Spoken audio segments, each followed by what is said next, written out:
I am Arthur, and I am 25 years old. 7 years ago, my family completely erased me from my own life to protect my older brother's fragile ego, essentially forcing me out into the streets with nothing but a duffel bag and a burner phone. While I was struggling to survive, skipping meals, and sleeping on bus station benches, my parents said I was a selfish disgrace who ruined their perfect family image.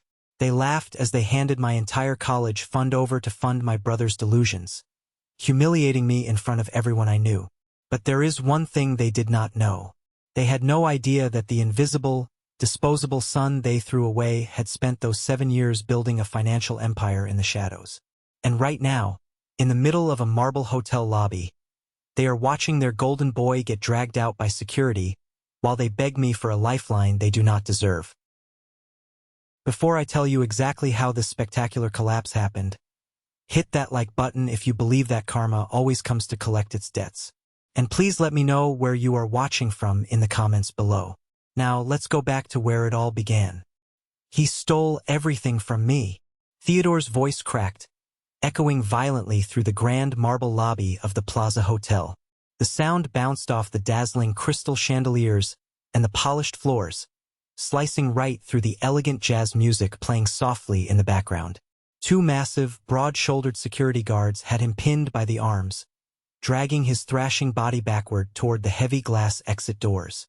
His expensive, tailored suit, undoubtedly rented on a maxed-out credit card, was completely crumpled.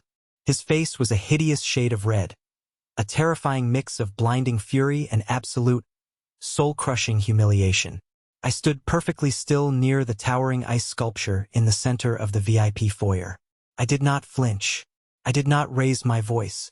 I simply reached up and calmly adjusted the cuffs of my custom Tom Ford suit. I watched him kick and scream like a spoiled toddler throwing a tantrum in a grocery store aisle. A few feet away, my parents, Richard and Eleanor, stood frozen in a state of horrified silence. My mother had both of her hands clamped tightly over her mouth, her eyes darting wildly between the exit where her favorite son was currently being treated like common trash, and me. My father looked like the life had been physically drained from his body. His jaw hung slack. He tried to take a hesitant step toward me, his hand reaching out in a pathetic gesture of reconciliation. But the cold, impenetrable wall of Mr. Harrison's private security detail subtly shifted, blocking his path entirely. They looked at me like I was a ghost, like I was a stranger who had somehow invaded their reality just to tear down their golden boy. They had walked into this gala fully believing I was just a lowly catering assistant handing out champagne flutes. They had no idea that the billionaire CEO standing right next to me had just publicly credited me as the architect of a billion-dollar merger. Mr. Harrison, a man whose net worth and real estate holdings could buy and sell our entire hometown 10 times over, turned his head slightly toward me. He adjusted his impeccably tailored jacket and spoke in that quiet, commanding tone that routinely moved financial markets. "Are we finished here, Arthur?" I looked at my parents one last time. I saw the desperate confusion in their eyes. I saw the exact moment the realization hit them that the power dynamic had permanently shifted. I was no longer the punching bag. I was the executioner. "Yes, sir," I replied, my voice remarkably steady. "We are completely finished." As the heavy glass doors of the Grand Hotel swung shut, cutting off the muffled sounds of Theodore's frantic shouting outside, the heavy silence in the lobby pulled my mind backward. It pulled me far away from the intoxicating scent of expensive lilies and old money. People like my parents always ask themselves how someone could become so utterly ruthless, how a son could stand by and watch his own flesh and blood be humiliated without lifting a single finger to help. But people like Richard and Eleanor always conveniently forget the massive amount of damage they inflict. They sweep years of psychological abuse under the rug and demand you call it family loyalty. To understand the ice running through my veins tonight, you have to understand the fire I was forced to walk through. I was not always this cold. When I was younger, I actually believed in the concept of a loving family. I naively believed that if I kept my head down, maintained a perfect GPA, stayed out of trouble, and did exactly what I was told, eventually, they would see me. Eventually, it would be my turn to be celebrated. I was dead wrong. In our suburban household, there was no turn for anyone except Theodore. Theodore was 3 years older than me, and he consumed every single ounce of oxygen in any room he walked into. He was the charismatic high school quarterback who never bothered to practice, the smooth talker who never meant a single word he said, and the absolute, undisputed center of my parents' universe. But charm only gets you so far when you hit the real world. By the time Theodore reached his early 20s, the cracks in his foundation were not just showing. They were tearing our house apart. He dropped out of a prestigious university after 3 semesters, arrogantly claiming the professors were simply intimidated by his natural entrepreneurial brilliance. My parents nodded along in blind agreement, quietly draining a massive chunk of their retirement savings to cover his broken apartment lease and his mounting credit card debt. He bounced from job to job, always getting fired, and it was always someone else's fault. It was a toxic manager, a jealous coworker, an unfair corporate structure. And every time he crashed and burned, my parents were right there, weaving a massive safety net out of their own finances and my utter neglect. I became the invisible cleaner. I was the one who mowed the lawn, fixed the leaky sinks, and tiptoed around the house so I would not disturb Theodore's depressive slumps. I vividly remember bringing home my final report card in my junior year of high school. I had scored at the absolute top of my class. I placed the paper on the kitchen island, just waiting for a simple passing compliment. Instead, my mother walked right past it, pressing a cold rag to her forehead. Theodore was right in the middle of a spectacularly messy divorce after a disastrous 6-month marriage to a woman he met at a bar. The entire house was treated like a funeral home.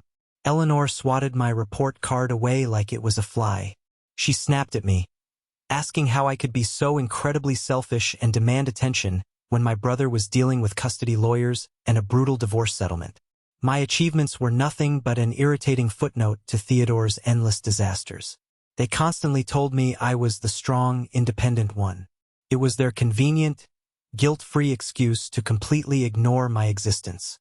I internalized the horrific idea that my permanent role in life was to shrink, just so Theodore could expand. I promised myself that the moment I turned 18, I would quietly pack my bags, disappear to a cheap state college, and finally start my own life. I did not want a grand send-off. I just wanted a peaceful exit. But my family could not even give me that. The weeks leading up to my 18th birthday were predictably chaotic, but the chaos had absolutely nothing to do with me. Theodore had just been fired from another mid-level marketing firm. He spent his days rotting on the living room sofa, watching daytime television, and loudly complaining about how the corporate world was rigged against visionaries like him. The atmosphere in the house was thick with my parents' anxiety. When my mother finally realized my birthday was approaching, she cornered me in the kitchen. She used that soft, placating tone she exclusively reserved for moments when she was about to ask me to sacrifice a piece of myself. She suggested a small, quiet family dinner. Just the 4 of us. I agreed immediately. It sounded perfect. I just wanted to get through the day without any drama. I should have known better. 2 days later, Aunt Beatrice descended upon our house. Aunt Beatrice was my mother's older sister, a woman who treated neighborhood gossip and family dynamics like a highly competitive blood sport. She sat at our dining room table, sipping her iced tea, and immediately went to work on my mother's fragile ego. I was sitting in the adjacent hallway reading an AP history textbook when I heard the conversation that sealed my fate. Beatrice's voice was dripping with fake concern. She told my mother that a quiet dinner would look pathetic. She said the entire neighborhood HOA was already whispering about Theodore getting fired again. She insisted that having a sad little dinner for me would make it look like the family was in hiding, like we were mourning Theodore's failures. "You need to throw a massive party, Eleanor," Beatrice insisted, her voice sharp and calculating. "Show everyone that the family is thriving. It will be so incredibly good for Theodore's morale to socialize, to feel important and respected again." My stomach tied itself into a sickening knot. I waited for my mother to defend me. I waited for her to say, "But Beatrice, it is Arthur's 18th birthday. This is his milestone, not Theodore's." Instead, there was a long, agonizing pause. Then my mother sighed. She agreed. She said Theodore had been so depressed, and a lively environment might just pull him out of his funk. When Beatrice casually mentioned that I specifically asked for a quiet night, my mother instantly dismissed it. She said I was always the easy child, that I didn't care about parties anyway. Over the next 48 hours, the subtle hijacking of my life milestone began. The quiet dinner mutated into a fully catered event. The guest list ballooned from 4 people to 50.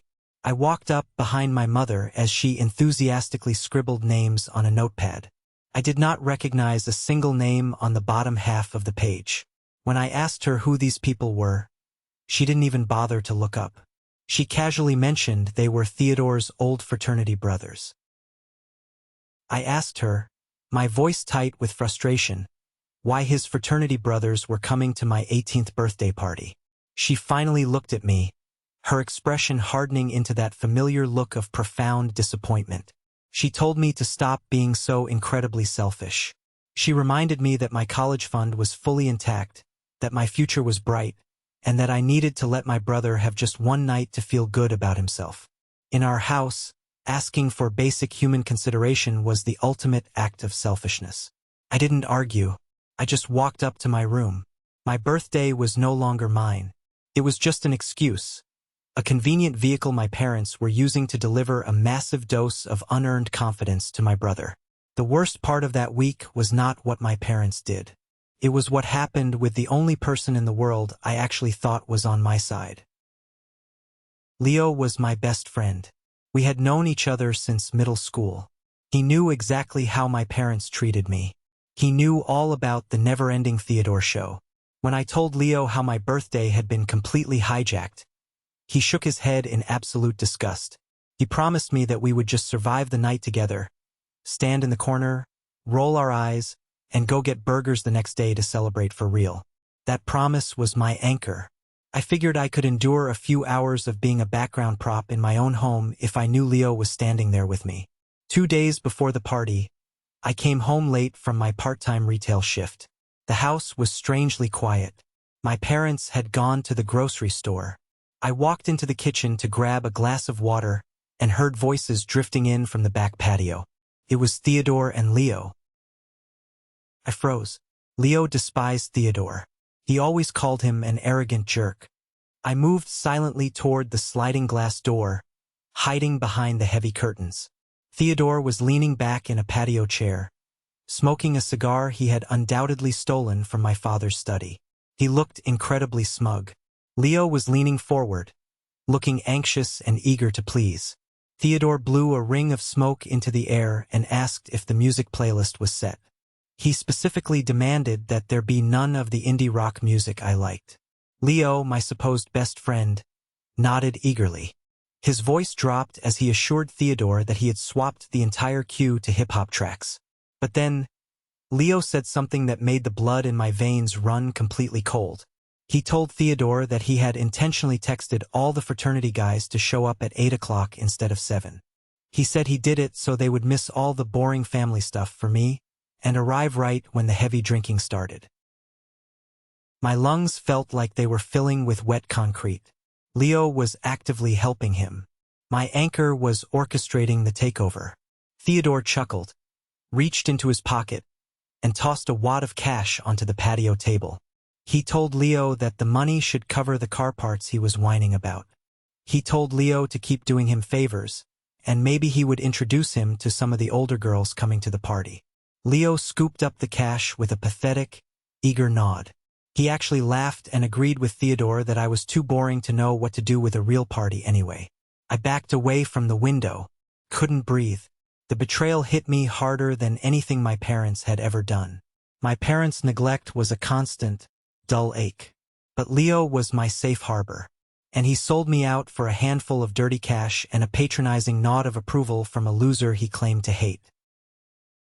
I walked up the stairs to my room. I didn't scream.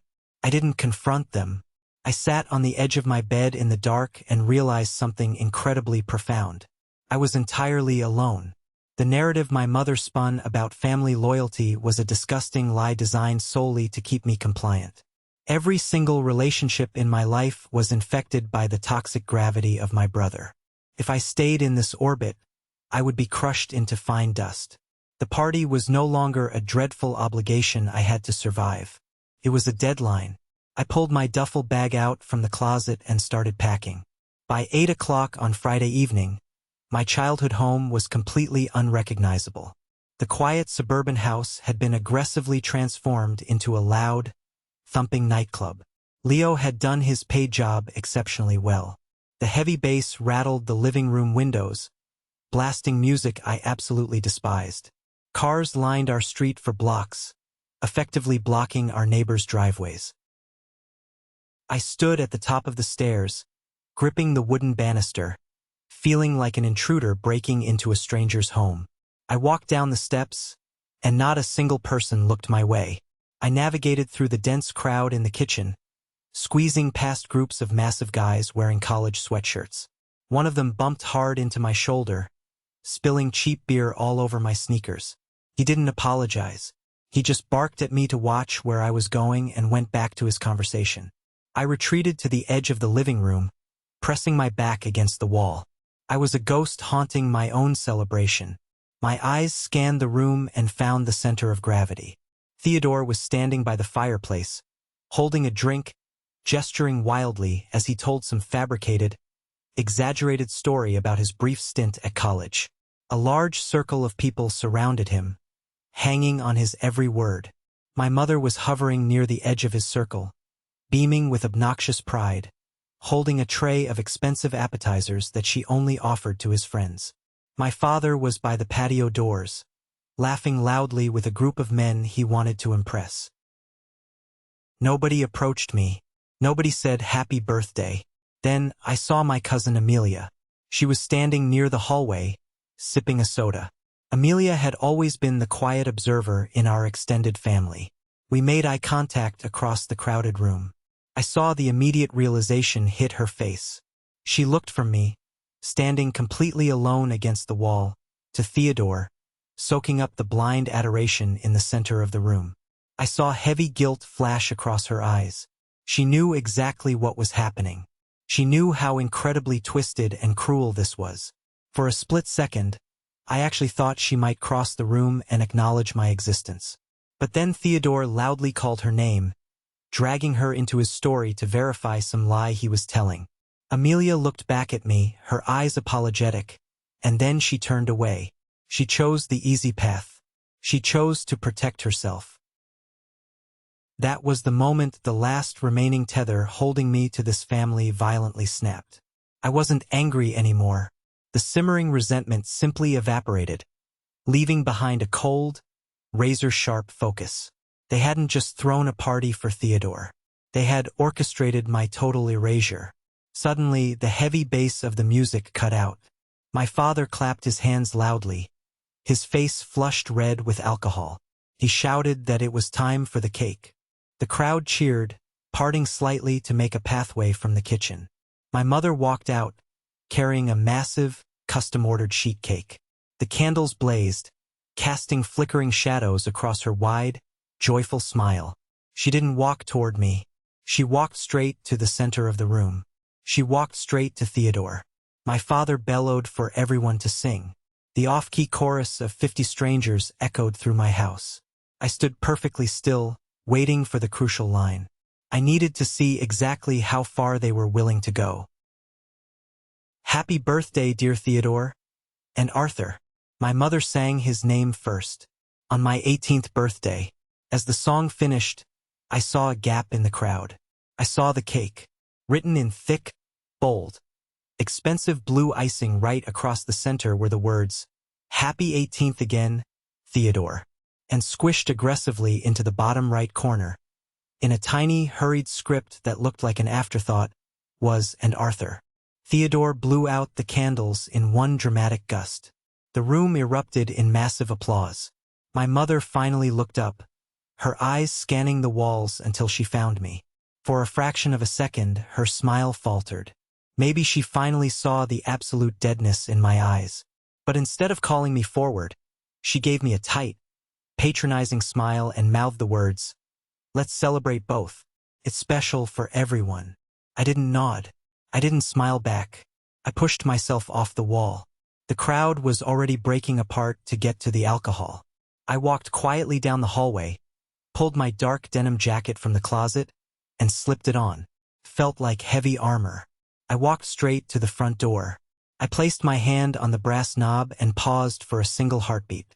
I realized that keeping the peace in this family meant fighting a brutal war against my own sanity, and I was entirely done losing. I opened the door, stepped out into the cool night air, and pulled it shut behind me. The solid, metallic click of the deadbolt sliding into place was the loudest, most beautiful thing I heard all night. I walked to the bushes, grabbed my hidden duffel bag, and never looked back. The first night of my new life was spent sleeping on a hard wooden bench at a 24-hour bus terminal on the edge of the city. It was incredibly uncomfortable. The air was freezing, and the terminal smelled heavily of stale black coffee and diesel exhaust.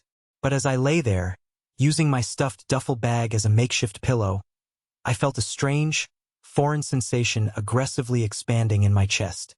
It took me a few hours in the dark to finally recognize what it was. It was oxygen. For the very first time in my 18 years of life, I could actually breathe without the suffocating, crushing weight of my family's toxic expectations compressing my lungs. I spent the next 2 days meticulously figuring out my survival logistics. I used my retail savings to buy a cheap, prepaid burner phone.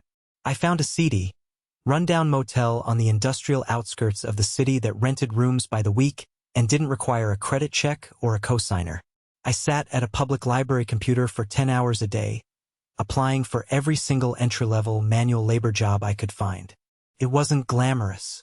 It was terrifying. I was surviving on cheap instant noodles and carefully counting every single penny. But every dollar I spent belonged to me. Every decision I made was mine. On the afternoon of the third day, my original cell phone, the one still tethered to my parents' family plan, started buzzing violently on the cheap motel nightstand. I sat on the edge of the lumpy mattress and stared at the glowing screen. It was Eleanor. She had called 9 times in the last hour. I watched the phone vibrate, rattling a half-empty water bottle next to it. Finally, I picked it up and hit accept. I didn't say a word. I just held the cold glass to my ear. Arthur. Her voice was shrill, piercing, and completely devoid of any genuine maternal worry. It was the frantic voice of a woman whose carefully constructed suburban image had been terribly inconvenienced. Where on earth are you? Are you quite done with this pathetic little tantrum? I remained completely silent. You embarrassed us, Arthur? She continued, her tone rapidly escalating from annoyance to vicious anger. Do you have any idea how horrible it looked when people asked where the birthday boy was, and you had just vanished? You completely ruined the end of Theodore's night. I heard my father's voice booming angrily in the background. Tell him if he doesn't get his ungrateful self back here by dinner, he can forget about his college fund. A dry, harsh, humorless chuckle escaped my throat. The college fund. The one they had already bled completely dry to pay for Theodore's catastrophic mistakes. His divorce lawyers, and his broken leases. They were aggressively threatening me with an empty weapon. Did you hear your father? She snapped. Theodore is very upset. He feels terrible that you overreacted and made a scene like this. Keep the party, Eleanor, I said. My voice was raspy, deep, and completely devoid of any emotion. It did not sound like the quiet, obedient, invisible son she was used to terrorizing. It sounded like a stranger. Keep the party. Keep the house. Keep him. Arthur, what are you talking about? You come home right now and... I pulled the phone away from my ear and ended the call. I popped the back cover off the device, pulled out the tiny SIM card, and snapped the plastic squarely in half between my fingers. I dropped the broken pieces into the rusty motel trash can. The silence in the room was absolute and beautiful. The storm of my childhood had finally passed. I was sitting entirely alone in the wreckage, but for the first time in my life, I was the one holding the hammer. The next several years were a brutal, unforgiving, relentless grind. When you cut ties with your entire support system at 18 years old, the world does not applaud your bravery. It immediately tries to crush you into the pavement. I couldn't afford to play games with massive student loans and suffocating debt. I needed capital, and I needed it fast. I started working 2 grueling jobs. By day, I was a runner for a mid-sized corporate law firm downtown. I delivered heavy boxes of documents, fetched coffee, and, most importantly, I listened. I listened to how the senior attorneys spoke, how they aggressively negotiated, and how they weaponized information to destroy their opponents. By night, I worked at a high-end, exclusive restaurant, cleaning tables and quietly watching the city's financial elite throw around money like it was worthless confetti. I lived in a studio apartment the size of a walk-in closet, sleeping maybe 4 hours a night. I had no friends. I didn't date. Every single ounce of my energy was poured into observing, learning, and hoarding my salary. I taught myself complex financial modeling on a cheap, second-hand laptop using free online courses. I learned how to read shifting market trends, how to identify massively undervalued real estate assets, and how to remain completely invisible while doing it. The survival skill my family had violently forced upon me, the ability to be a ghost in the room, became my absolute greatest asset in the cutthroat corporate world. My massive break came when I was 21. I had managed to land a junior analyst position at a boutique, highly aggressive investment firm. It was an exhausting grunt role, mostly mindless data entry and compiling endless spreadsheets for the senior brokers. That is where I met Victor. Victor was a senior partner, a terrifying man in his late 50s with razor-sharp eyes and absolutely zero tolerance for incompetence. He terrified the rest of the junior staff. They avoided his office like it was laced with landmines. I did not. I saw Victor as a complex lock that desperately needed picking. One evening, long after everyone else had gone home to their families, I noticed Victor angrily reviewing a massive portfolio for a potential tech acquisition. I had been quietly tracking that specific sector for months. I compiled a brief, brutal, 2-page analysis pointing out glaring, catastrophic liabilities in the target company's supply chain, liabilities the senior executive team had completely missed because they were blinded by flashy revenue projections. I slipped the folder under his door and went home. The next morning, my desk phone rang. It was Victor. He told me to get into his office. He tossed my report onto his glass desk and demanded to know if I wrote it. When I said yes, he didn't ask about my pedigree or what Ivy League school I attended. He only cared about the raw data.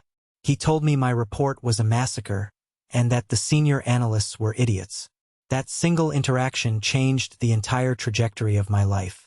Over the next year, Victor pulled me out of the bullpen and made me his direct protege. He threw me into high-stakes negotiations, forcing me to either sink or swim. I swam. When I brought in my first independent deal, a massive restructuring play that netted the firm millions, Victor slid a new contract across his desk. It was a massive promotion with a salary that was more money than my father had made in 10 years. "You've got a killer instinct, Arthur," Victor said, pouring us both a glass of expensive scotch.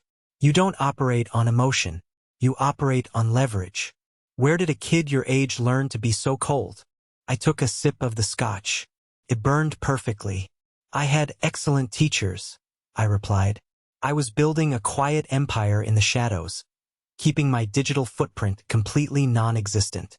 But I had severely underestimated the desperate, pathetic lengths a drowning man will go to when he smells a lifeline. Theodore was drowning.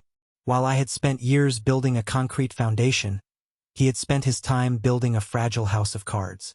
His business ventures had failed catastrophically. He was bleeding my parents' real estate investments dry. And then, somehow, he tracked me down. He didn't know my title or my net worth. He just knew I worked at a prestigious firm, and he felt entirely entitled to whatever money I was making. But Theodore didn't contact me directly. He manipulated someone weaker to do his dirty work. He found Marcus.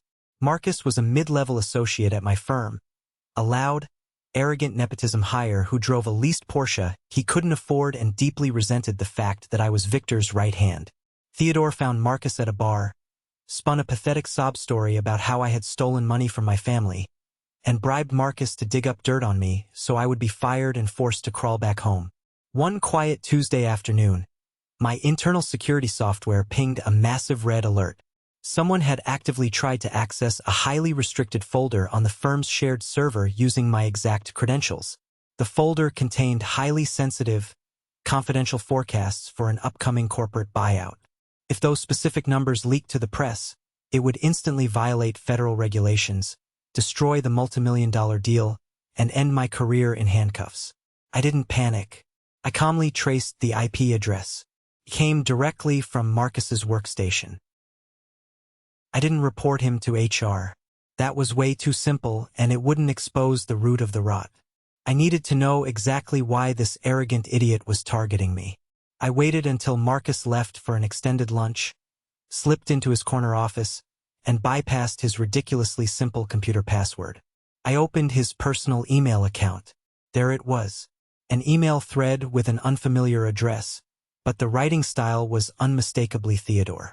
The emails made the blood in my veins run ice cold. Theodore was playing a masterful game of toxic manipulation. He told Marcus that my parents were desperate to get me home, claiming I was mentally unstable. If he loses this job, he'll have to come back and face the music, Theodore wrote in one email. Get me something that shows he's screwing up, and I'll make sure my dad's wealthy golfing buddies throw their portfolios your way. It was a blatant, pathetic lie. My father didn't have wealthy golfing buddies. But Marcus was greedy and stupid enough to believe the bait. Theodore wasn't trying to bring me home out of love. He was actively trying to destroy my livelihood, so I would be as utterly broken and financially dependent as he was. If I was dragged back to the bottom of the barrel, his own catastrophic failures wouldn't look so bad to my parents. I sat at Marcus's desk, staring at the glowing screen. The old Arthur, the 18-year-old kid shivering at the bus stop, would have felt a crushing wave of depression and victimhood. The new Arthur felt absolutely nothing but a dark, predatory calm. I didn't delete the emails. I didn't confront Marcus in the hallway. I quietly backed out of his computer, went back to my own office, and began to build a lethal trap. If Marcus wanted confidential data to leak and pin on me, I was going to hand it to him on a silver platter. Over the next week, I carefully constructed a shadow server. I filled it with highly technical, incredibly convincing, but completely fabricated financial projections regarding a dummy corporation. I made the fake data look like the absolute holy grail of insider trading. Then, I intentionally left a digital backdoor wide open in my own firewall. It was a breadcrumb trail so incredibly obvious that even an absolute idiot like Marcus could follow it. I sat in my dark office late on a Friday night, watching the server logs update in real time. At exactly 8:45 p.m., Marcus took the bait. I watched his IP address actively download the fabricated files. I could perfectly imagine him sitting in his office, sweating with excitement, firmly believing he had just secured the evidence to ruin my career and secure his own promotion. He immediately forwarded the files to an external competitor's Dropbox account, a highly illegal move designed specifically to frame me for corporate espionage. What Marcus didn't know was that Victor and I had already flagged that exact external Dropbox with the firm's elite cybersecurity team days ago. The exact millisecond Marcus hit send, the system viciously slammed shut. It locked his workstation entirely, flagged his employee ID across the network, and sent an immediate, automated alert directly to the firm's senior legal counsel. On Monday morning, Marcus didn't even make it past the marble lobby. Security guards immediately escorted him into a private, windowless conference room with our lawyers. He was terminated on the spot, stripped of his security badge, and informed he was facing potential federal criminal charges for attempting to steal corporate secrets. He screamed and cried, desperately trying to blame me, shouting that I had set him up. But the digital trail he left, the exact trail I designed for him, proved beyond a shadow of a doubt that he acted alone and with malicious intent. As security physically marched Marcus out of the building toward the waiting police cars, he saw me standing calmly by the elevators. He glared at me, his face pale and slick with panic. I didn't say a word. I just offered him a slow, incredibly cold nod. Marcus was neutralized. He was gone. But he was just the pawn on the board. The real target was the man desperately pulling the strings from afar. Theodore actually thought he could reach into my world and break my legs from a safe distance. He firmly believed I was still the quiet, terrified kid leaning against the wall at the birthday party, waiting for permission to speak. He was about to find out that the invisible kid he threw away had built a fortress. And I was about to invite him directly to his own execution. The night of the annual Harrison Foundation Gala was the kind of spectacular event that permanently shut down 3 city blocks. A fleet of black SUVs and luxury vehicles lined the polished streets, and the red carpet stretched aggressively up the massive marble steps of the Plaza Hotel. Flashbulbs from the local press popped like fireworks as the city's financial elite stepped out of their vehicles. I was 25 years old, standing quietly inside the grand VIP foyer, adjusting the cuffs of my custom-tailored Tom Ford suit. 7 years had passed since I walked out of my childhood home with nothing but a cheap duffel bag and a burner phone. Tonight, I was not just an attendee. I was overseeing the final signatures on a corporate merger that would fundamentally redefine the tech sector in our state. Victor had entirely entrusted the final negotiations to me. I wasn't just in the room anymore. I owned the room.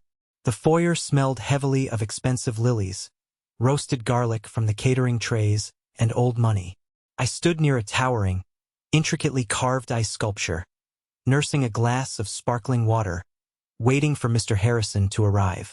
My phone buzzed in my pocket with a text from Clara, my executive assistant, confirming the final contract drafts were printed and secured in the private suite.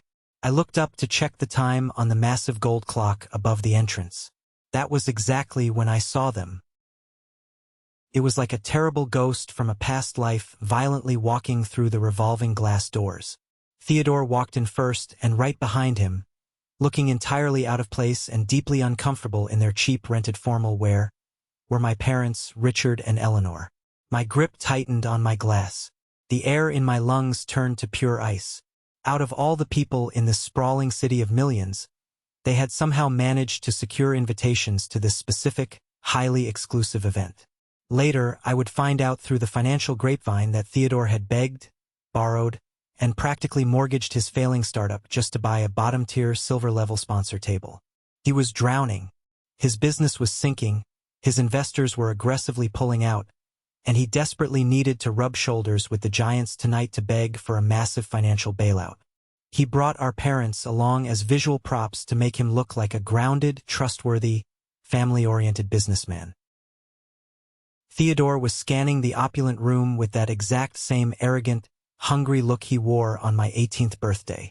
He wore a tuxedo that simply did not fit right across his broad shoulders. My mother clung tightly to his arm, looking around with wide, anxious eyes, completely overwhelmed by the sheer, undeniable wealth surrounding her. They walked directly past the VIP check-in desk, completely ignoring the heavy velvet ropes. Theodore was gesturing broadly, telling my father some fabricated, delusional story about how he personally knew half the board of directors. I stayed perfectly still, half hidden by the massive floral arrangements. I watched them navigate the room. I felt absolutely no fear. I felt no sadness. I just felt a cold, clinical, detached curiosity. I wanted to see exactly how the real world treated them when they didn't have me standing in the background to clean up their toxic messes. Suddenly, Theodore's eyes locked directly onto mine. He stopped dead in his tracks. The smug, entitled smile instantly slid right off his face, replaced immediately by a look of sheer, unadulterated confusion. My mother followed his gaze, and her hand flew to her mouth in shock. My father just stared, blinking hard as if his eyes were deceiving him. They marched over to me, not with hesitation, not with regret or an apology. They approached me with the exact same entitled, aggressive stride they had used to trample over my boundaries my entire childhood. "Arthur," Theodore sneered, looking me up and down. He took in the impeccable cut of my suit, but his fragile brain aggressively refused to process the reality of it. To him, I was still the invisible, pathetic loser who ruined his party. "What the hell are you doing here?" Before I could even answer, my mother stepped forward. Her voice was a hushed, frantic, embarrassed whisper. "Arthur, we have been worried sick about you for years, and you just show up working at a catering gig? Are you a waiter here? This is highly inappropriate." She actually believed it. In her deeply delusional mind, the only possible way I could be standing in a room this opulent was if I was carrying a tray and serving the food. Theodore barked out a cruel, loud laugh. "Of course he is, Mom. Look at him standing by the drinks.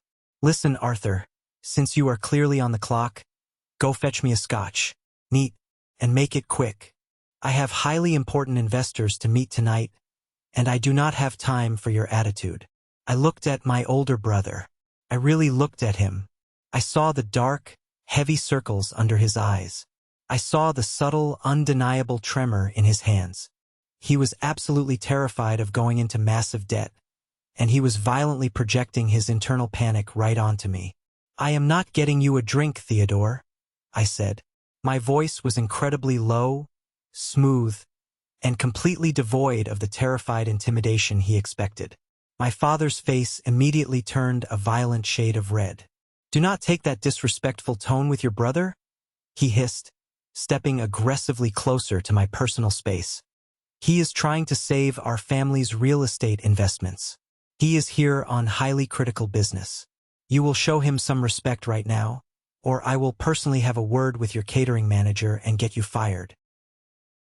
"You do not want to speak to my manager, Richard?" I replied, using his first name. I saw him physically flinch at the disrespect. Just then, Evelyn, the razor-sharp head of PR for the Harrison Foundation, marched purposefully over to us. She had an earpiece in and held a glowing tablet. Evelyn was a terrifyingly efficient woman who absolutely did not tolerate fools. She looked at Theodore, then looked down at her glowing screen. "Excuse me," Evelyn said, her tone sharp enough to cut solid glass. "You are currently blocking the main thoroughfare for our platinum-level VIP guests. Name? Theodore," he said, puffing out his chest and attempting to look wealthy. "I am a silver sponsor. I am here to see Mr. Harrison regarding a highly lucrative tech proposition." Evelyn swiped a manicured finger aggressively across her screen. She didn't even bother to look up at him. "Silver sponsors are seated in the overflow ballroom on the second floor near the kitchens. You are not on the VIP reception list. Please clear this area immediately." Theodore's face flushed a deep, humiliating purple. "Do you have any idea who I am? I am a CEO. You are a fire hazard at the moment," Evelyn replied dryly. She completely ignored his outrage and turned to me. Her entire demeanor instantly softened into deep, undeniable professional respect. "Arthur, Mr. Harrison's convoy is pulling up right now. He specifically asked that you meet him at the front doors." My parents completely froze. The air in our little circle seemed to vanish entirely. Theodore's mouth opened, but absolutely no sound came out. He looked desperately from Evelyn's highly respectful posture to my calm, completely indifferent face. The puzzle pieces in his head were aggressively trying to fit together, but he was violently fighting the horrifying picture they were forming. "Thank you, Evelyn," I said. I didn't look back at my family. I didn't offer an explanation. I just turned my back on them and walked purposefully toward the grand glass entrance. The real show was about to begin. The heavy brass-handled doors of the hotel were pulled open by the uniformed doorman. Outside, the flashbulbs went into a blinding, chaotic frenzy. A midnight black Rolls-Royce Phantom glided silently to a halt at the base of the red carpet. The entire city seemed to collectively hold its breath. I stood at the top of the short interior stairs, looking down into the massive foyer. I could see the reflection of my family in the tall glass panels. They had followed me at a safe distance, hovering nervously near the coat check, watching with wide, desperate, hungry eyes. Theodore was bouncing slightly on his heels. He actually thought this was his big moment. He thought he could somehow piggyback on whatever small connection he assumed I had with the event staff to get direct FaceTime with the billionaire. The heavy rear door of the Rolls-Royce opened. Mr. Harrison stepped out. He was a man of immense, terrifying physical presence, with silver hair and a tailored charcoal suit that screamed old, untouchable power. The room immediately went dead silent. The lively chatter stopped. The clinking of crystal champagne glasses ceased. Every major corporate executive, politician, and ruthless investor in the room turned their full attention to the entrance. Harrison walked up the red carpet. The hotel manager was practically bowing as he held the interior doors. Harrison completely ignored him. He ignored the blinding flashes. He walked directly into the foyer, his sharp eyes scanning the massive crowd. Theodore simply could not help himself. His financial desperation completely overrode his basic common sense. He violently broke away from my terrified parents and shoved his way to the absolute front of the crowd, stepping right into Mr. Harrison's direct path. "Mr. Harrison!" Theodore called out loudly, his voice cracking slightly with nervous energy. He aggressively thrust his sweaty hand forward. "Theodore, CEO of Tech Forward Solutions. It is an absolute honor to—" Harrison didn't even break his stride. He didn't look at Theodore's face. He merely raised one hand in a silent, utterly dismissive gesture that signaled his private security detail. Two massive men in dark suits seamlessly stepped forward, wedging their broad shoulders forcefully between Theodore and Harrison. They shoved my older brother backward so hard he stumbled and crashed directly into a large decorative potted fern. Theodore looked absolutely horrified. The wealthy executives standing around him were openly whispering and pointing. The golden boy of my family was being treated exactly like what he was. Pathetic nuisance. Harrison kept walking. He looked up the short flight of stairs and saw me. A genuine, warm smile broke across the billionaire's face. It was a rare smile the financial media almost never caught on camera. He walked straight up to me, completely bypassing the city mayor and two powerful state senators. He didn't offer his hand to shake.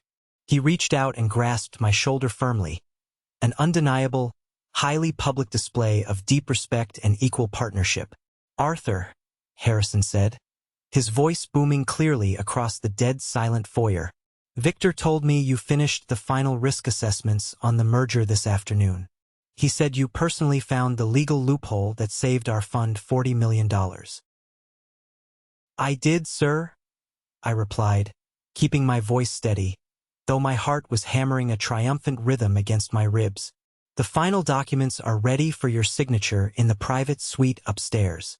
"Brilliant," Harrison said. He turned his body slightly, addressing the massive room at large. "Ladies and gentlemen, I want to formally introduce you to the man who ensures I never make a bad investment.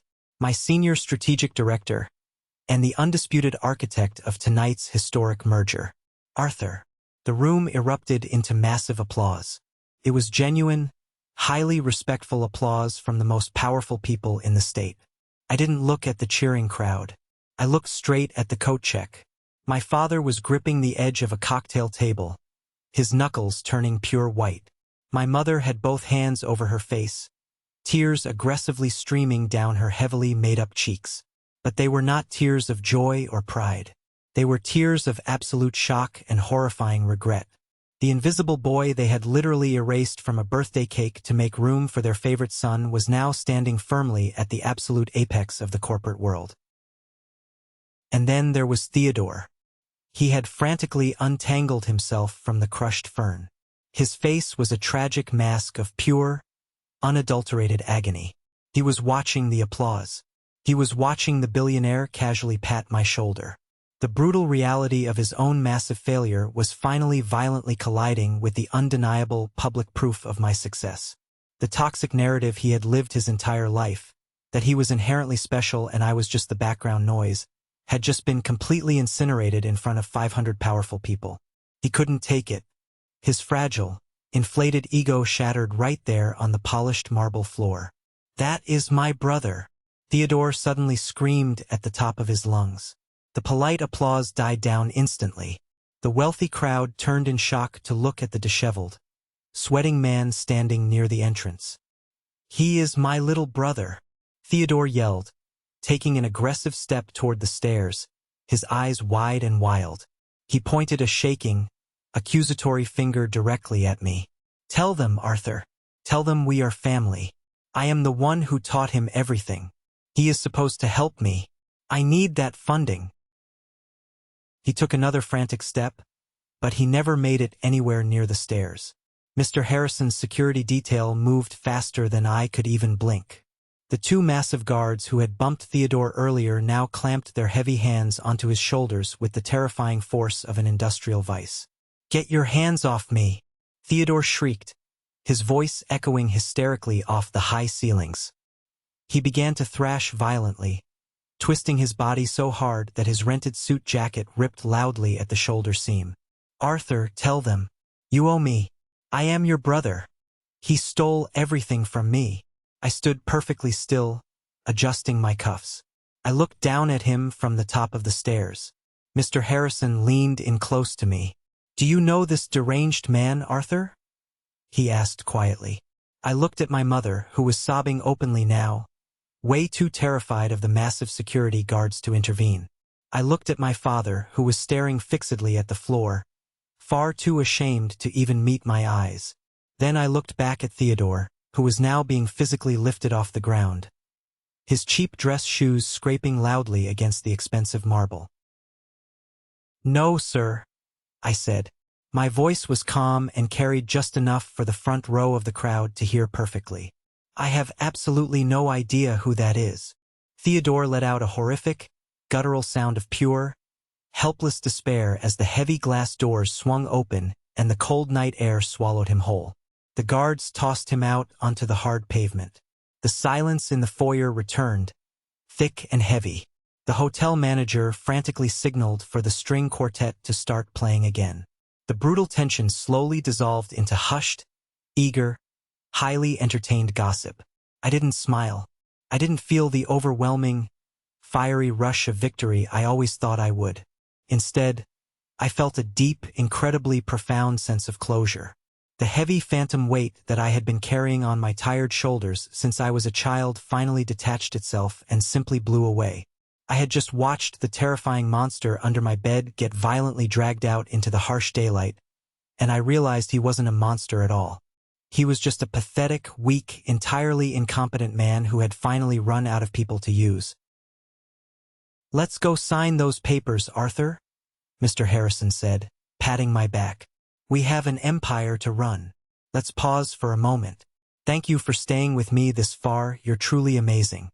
Please help me by liking the video and commenting the number 1 below so I know you've been here with me until this point. This not only helps more people discover this story, but also lets me know that my experiences mean something to someone. Your support is the greatest motivation for me to keep sharing the rest of this journey." The morning after the gala, the entire city felt fundamentally different. The air felt cleaner, lighter.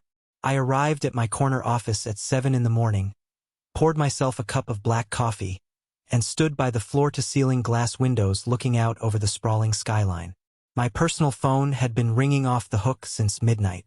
There were dozens of unknown numbers, blocked caller IDs, and voicemails completely filling up my inbox. I didn't need to listen to a single one of them to know exactly who it was. Financial desperation always has a highly distinct frequency. At exactly 9:30, my intercom buzzed loudly.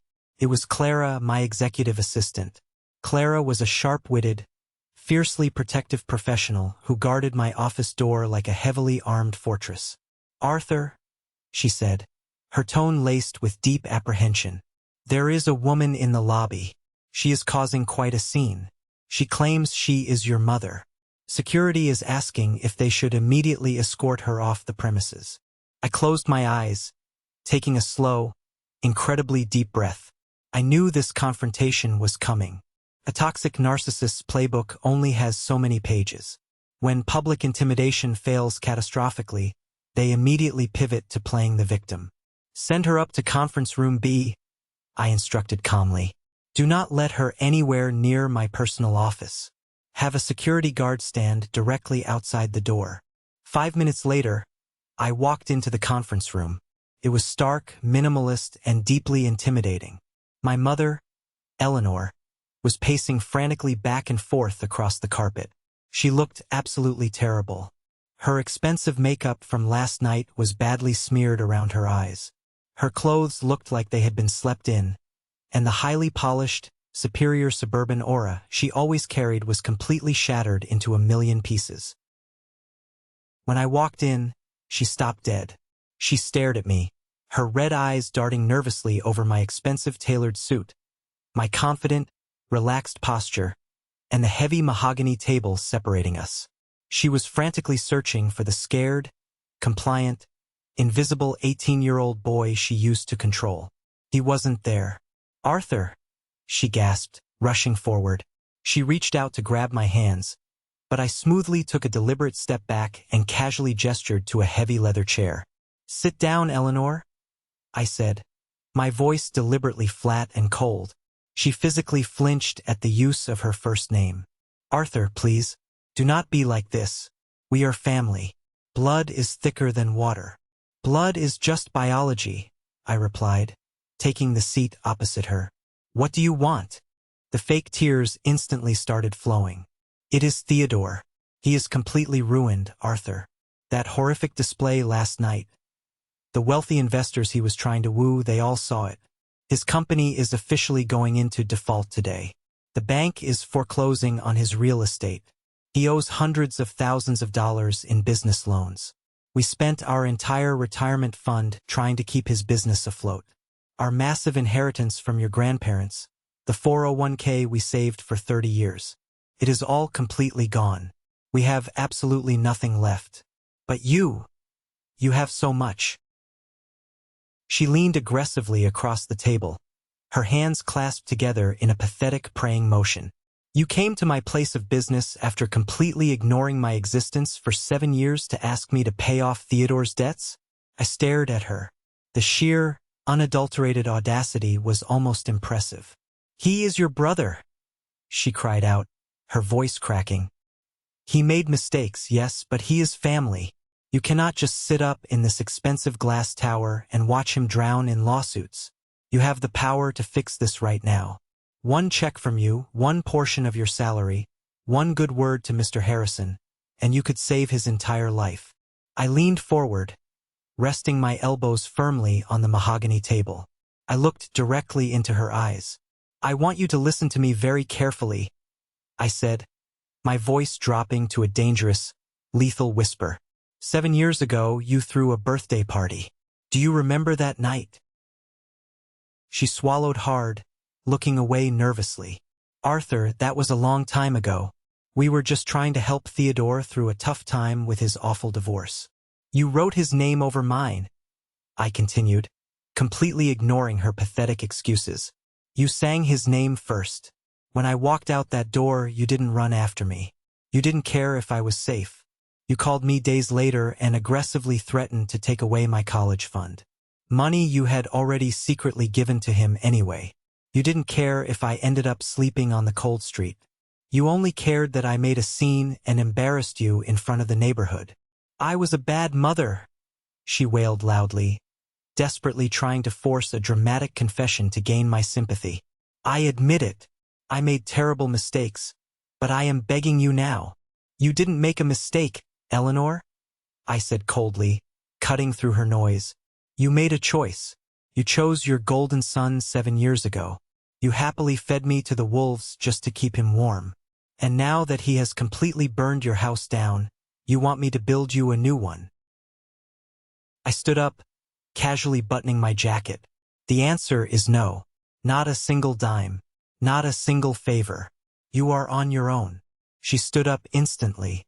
Her fake sadness evaporated into thin air, immediately replaced by the vicious, toxic, screaming rage I remembered so vividly. "You are a monster," she screamed, pointing a shaking finger at my face. "You are a cold, heartless, disgusting monster. I gave birth to you. You owe me your life." "I owe you absolutely nothing," I said, turning my back and walking confidently toward the door. "Security will see you out." By noon, the family harassment campaign had officially begun. The desperate narrative had rapidly shifted from begging for a bailout to straight extortion. They quickly realized I would never pay them out of guilt, so they foolishly decided to try and publicly shame me into compliance. My phone blew up with aggressive text messages from extended family members I hadn't spoken to in over a decade. Aunt Beatrice sent me a massive, novel-length message calling me a wealthy sociopath and a disgusting disgrace to the family name. Cousins left angry voicemails accusing me of happily abandoning my elderly parents to starve in the streets. They were desperately trying to create a social media firestorm, tagging my investment firm's official accounts in vague, threatening posts about corporate greed destroying loving families. The most pathetic attempt came from Leo. I received a notification on LinkedIn. It was a direct message from my former best friend, the guy who happily sold out my 18th birthday party for a wad of cash from Theodore. Hey Arthur, man. It's been a crazy long time. I saw the massive news about the Harrison merger. Dude, I always knew you were going to do huge things and get that massive promotion. Listen, things have been really rough lately. The job market is brutal. I was wondering if maybe we could grab a coffee. Catch up. I'd love to see if there are any high-paying openings on your executive team. We used to be a great team, right? Miss you, bro. I stared at the screen. The sheer, staggering lack of self-awareness was almost comical. He wasn't apologizing. He was just aggressively trying to attach himself to the biggest financial ship he could find, exactly like he did with Theodore. I didn't feel angry. I just felt a profound sense of pity for him. I moved my thumb over his profile, clicked the 3 dots in the corner, and hit block. I deleted the message. It was a small, incredibly satisfying click. They were buzzing around me like angry hornets, desperately trying to find a weak spot in the glass. I didn't engage. I didn't reply to a single message. Engaging with a narcissist is exactly like wrestling a pig in the mud. You both get dirty, but the pig actually likes it. Instead of arguing, I picked up my office phone and called Attorney Bennett. Bennett was the firm's senior corporate lawyer. He was a ruthless, terrifying shark in a custom suit. A man who regularly dealt with billion-dollar litigation and aggressive hostile takeovers before he even had his morning coffee. I asked him to meet me in my office. When Bennett walked in, I handed him a thick, printed stack of the threatening emails, the vicious texts, and the social media screenshots. Family drama? Bennett asked, casually skimming the top page. Extortion, I corrected him smoothly. They are actively attempting to defame my character and maliciously disrupt my professional environment in order to secure illegal financial leverage. I want it permanently stopped today. Bennett smiled. It was a slow, highly predatory grin. I love a clean, surgical cut. What exactly do you want to do? Draft a cease and desist order. I instructed, my voice hard. Make it legally terrifying. Cite severe defamation, criminal harassment, and tortious interference with highly lucrative business relationships. State clearly that if they contact me, my employer, my colleagues, or any of my associates ever again, we will file a massive civil lawsuit that will completely tie up whatever pathetic assets they have left in brutal litigation for the next 20 years. Consider it done, Bennett said, firmly tapping the papers against his hand. I will have it sent via certified mail and personally hand-delivered by a terrifying process server to your parents' house and your brother's apartment by 5 o'clock tonight. Thank you, Bennett. At exactly 5:15, Bennett sent me a quick, 2-word email. Signatures secured. The Hornets have been smoked. I walked out of my office that evening feeling significantly lighter than air. The heavy legal wall was up. The moat was officially filled with alligators. My phone was dead silent for the first time in 24 hours. As I walked down the busy street toward my favorite steakhouse, I realized a profound truth. Establishing a severe boundary isn't a cruel act. It is a necessary act of self-preservation. When you permanently lock the door on toxic people, you aren't punishing them. You are simply refusing to be their collateral damage anymore. The storm was finally over. Now it was just time to watch the brutal aftermath. The heavy wheels of karma generally grind very slowly, but they grind exceptionally fine. Over the next year, I didn't have to lift a single finger to watch Theodore's entire life completely unravel into ash. The information just naturally trickled down to me through the city's financial grapevine and highly public court records. The aggressive cease and desist order had absolutely terrified my parents into complete and total silence. They weren't just scared of me, they were terrified of Bennett. They knew my corporate lawyers would ruthlessly destroy them in court. Left entirely without their favorite punching bag to blame for their massive misery, they were forced to turn inward. And it was brutal. Theodore's company officially went into Chapter 7 bankruptcy. He had spent years faking his success, throwing lavish, pointless parties on company credit, alienating anyone with actual talent, and aggressively acting like a billionaire when he was completely broke. The market simply corrected him. The bank violently foreclosed on his expensive downtown real estate. His leased Porsche was publicly towed away in the middle of the night by a repo man. With absolutely nowhere else to go and his credit score completely destroyed, a nearly 30-year-old Theodore had to pack his remaining designer clothes into black garbage bags and move right back into my parents' suburban house. The fragile house of cards totally collapsed, and it landed directly on Richard and Eleanor's heads. Without me standing there to quietly absorb the tension and clean up the mess, the perfect family illusion shattered into a million sharp, jagged pieces. According to the loud gossip that occasionally reached me through extended relatives who were way too scared of a lawsuit to message me directly but absolutely loved to talk, the house became an active war zone. My parents had completely drained their life savings, their 401k, and their emergency funds to keep Theodore afloat during his divorce and his business failures. Now, the money was entirely gone. The golden child was broke, jobless, and completely furious that the universe hadn't handed him a crown. He aggressively blamed my parents for not supporting him enough. He blamed them for not being richer. The vicious screaming matches could be heard clearly down the street. The wealthy neighbors, who used to be deeply impressed by Eleanor's carefully curated image of suburban perfection, were now routinely calling the police with loud noise complaints. My mother, desperately trying to keep the lights on and pay the utility bills, was forced to start working a grueling part-time retail job at Walmart at 60 years old. My father started drinking heavily, spending his entire evenings sitting in his worn armchair, aggressively yelling at the television screen. Theodore absolutely refused to get a regular job, arrogantly claiming that working at a desk was beneath his highly elevated status as a former CEO. He sat on their sofa all day, drinking my father's cheap beer, complaining loudly about how deeply unfair life was. They were permanently trapped in a hellish prison entirely of their own making. They had enthusiastically sacrificed their quiet, hard-working son to feed the massive ego of a parasite. And now the parasite had completely consumed the host. I would occasionally see their names pop up on public lien registries. I didn't feel a single shred of guilt. I didn't feel the sudden, overwhelming need to ride in on a white horse and save them. You simply cannot save people who are deeply, passionately committed to their own destruction. Watching their downfall wasn't about vengeance anymore. It was just a reaffirmation of the basic laws of physics. Gravity always wins.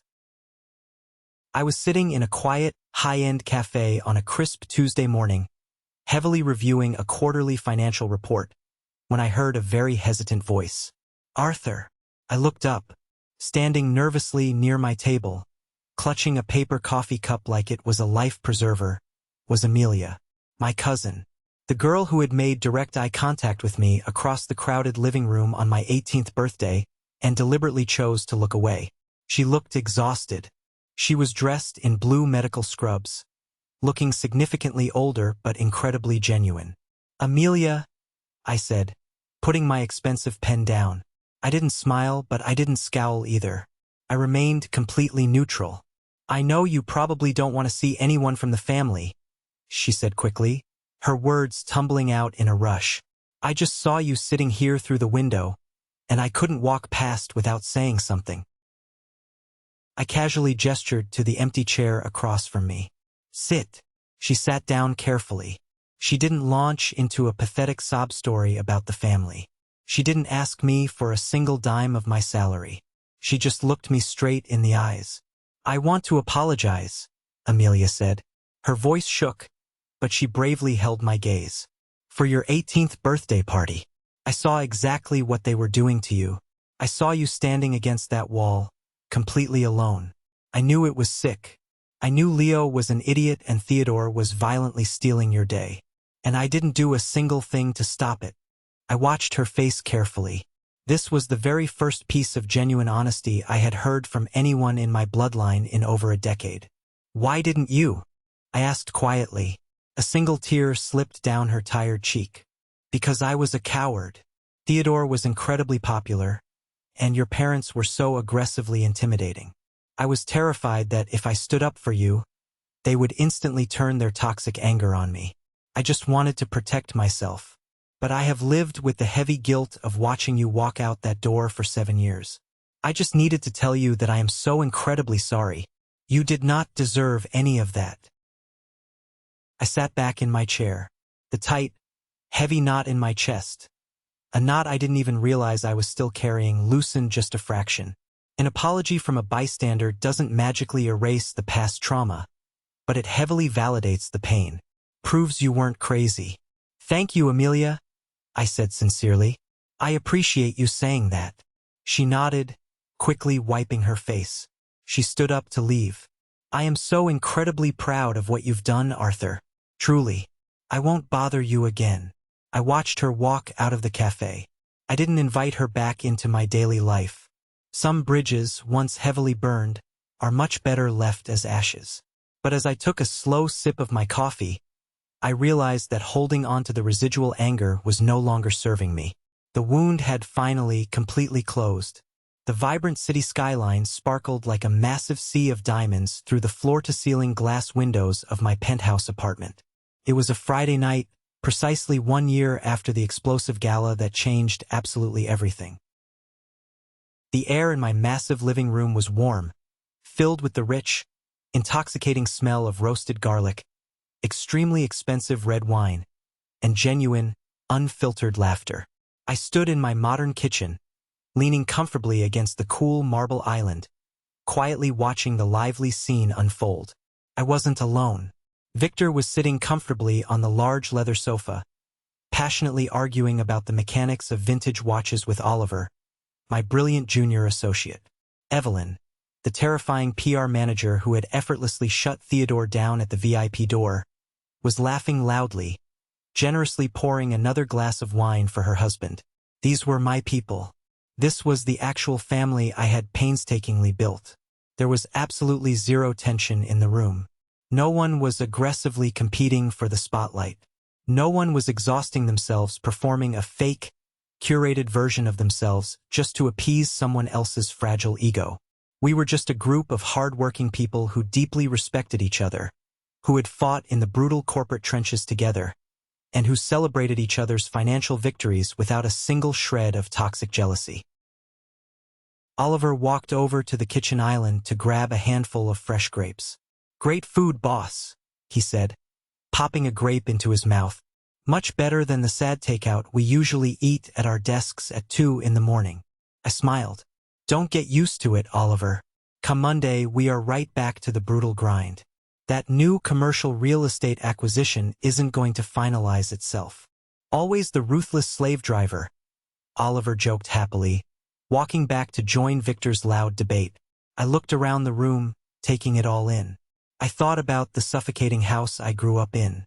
I remembered the feeling of constantly shrinking myself down, folding my entire personality into a tiny, invisible box, just so I wouldn't upset the highly fragile balance of the Theodore show. I had spent the first 18 years of my life firmly believing that family was a life sentence. I thought blood was a binding contract you simply couldn't break, an obligation to silently absorb horrific emotional abuse, severe neglect, and financial manipulation under the heavy guise of loyalty. I was completely wrong. Blood is just a random accident of birth. True family is a conscious choice. True family is the senior mentor who actually sees your massive potential when you're just a tired kid fetching coffee. True family is the loyal assistant who aggressively watches your back when a snake tries to steal your hard work. True family is the people who happily show up for you, not because they share your DNA, but because they share your core values. A sharp knock on the heavy front door pulled me quickly from my thoughts. I walked over and opened it. It was the friendly concierge from the lobby downstairs, carefully holding a large, pristine white bakery box. "Special delivery for you, Mr. Arthur," the concierge said with a highly polite nod. "Thank you," I said, taking the heavy box and placing it gently on the long dining table. Victor looked over, raising an eyebrow. "What is in the box? Did you actually buy us an expensive dessert to soften the massive blow of forcing us to work this weekend?" "Something like that," I replied smoothly. I carefully opened the cardboard flaps.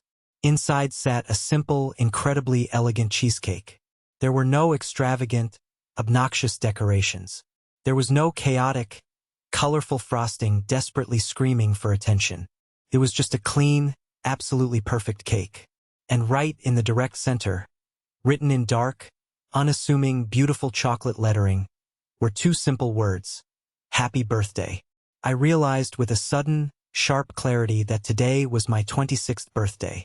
I had been so incredibly busy building my empire, managing my massive wealth, and genuinely living my life that the date had completely slipped my mind.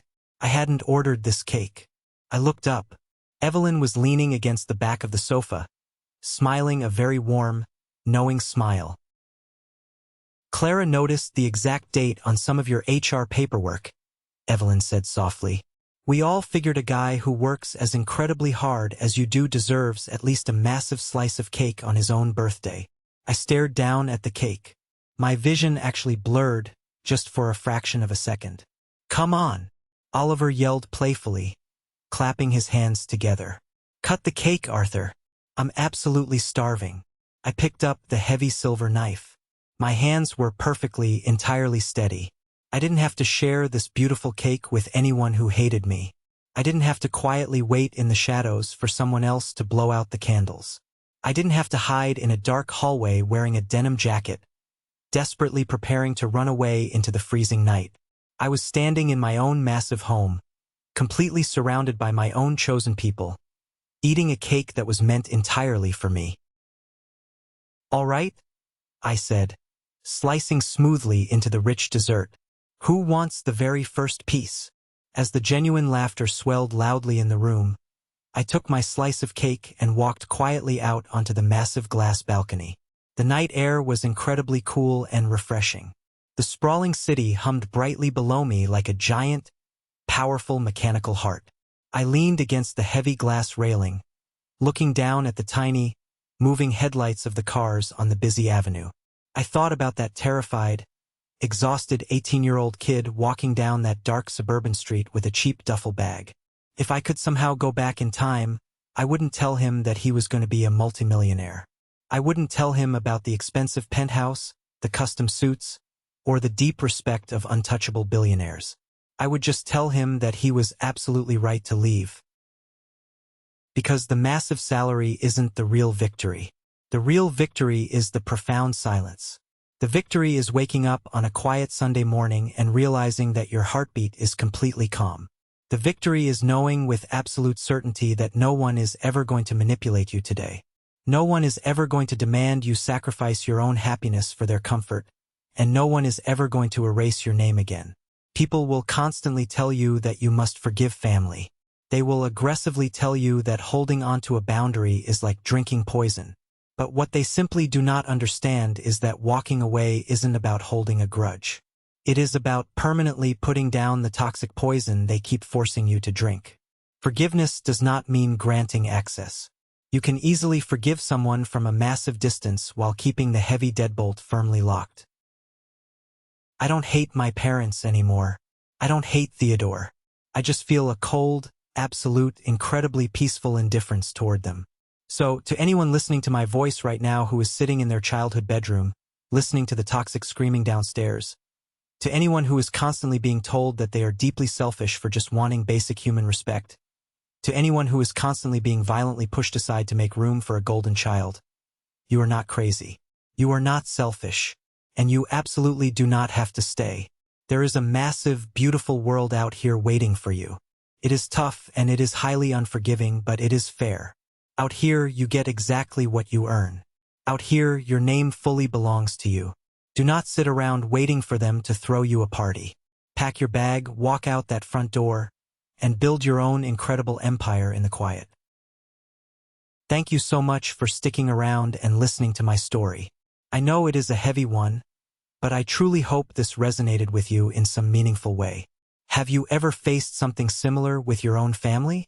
Have you ever had to walk away from people who were supposed to love you just to save yourself?